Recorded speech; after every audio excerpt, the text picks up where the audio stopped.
Binantaan ni Pangulong Rodrigo Duterte ang lahat ng establisimento na nagkakalat ng dumi sa Manila Bay, lalo na ang mga hotel sa lugar.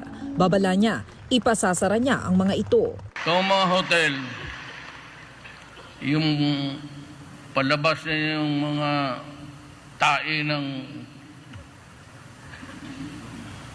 mga turista, kaya kung tae ng Pilipino pa yan, kung tae ng kung sino-sino dyan, lagyan ninyong water treatment yung hotel nyo, pag hindi, sirahan ko yan.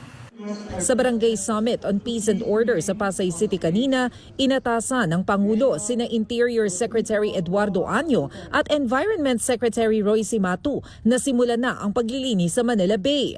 Nauna nang inanunsyo ng Malacanang na balak nilang gamitin ang bahagi ng road users tax para sa malaborakay na rehabilitasyon sa Manila Bay. Huwag mo akong hamunin. Kung wala tayong turista, di wala. Hindi naman tayo mamamatay. Kasabay nito, muling inutusan ng Pangulo ang PNP na hulihin ang mga tambay na puro inom ang ginagawa sa kalye, sabay paalala sa mga pulis. Kayong mga pulis, warning nyo, do not drink in public. Sa Davao, pinagbawalan ko yan, pati kayo na ngayon. All over the Philippines. At kasunod ng pag-udyok ng Malacanang na maisabatas na ang sin tax bill o dagdag buwis sa sigarilyo at alak, hinikayat din ng Pangulo ang lahat na tigilan na ang pagyoyosi. Sige, manigarilyo kayo.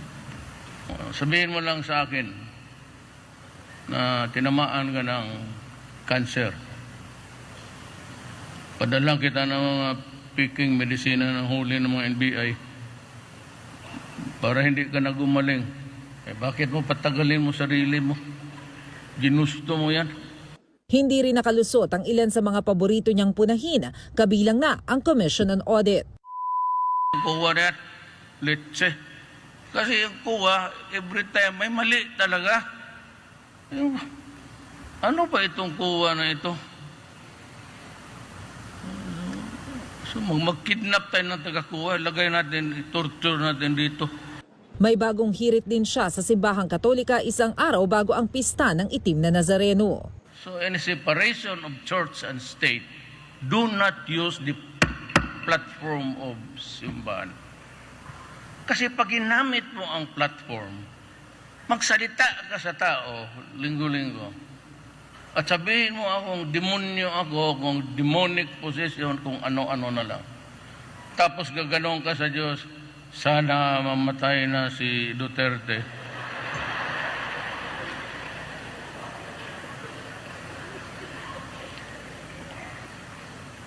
Malapit nang mamatay ang ko.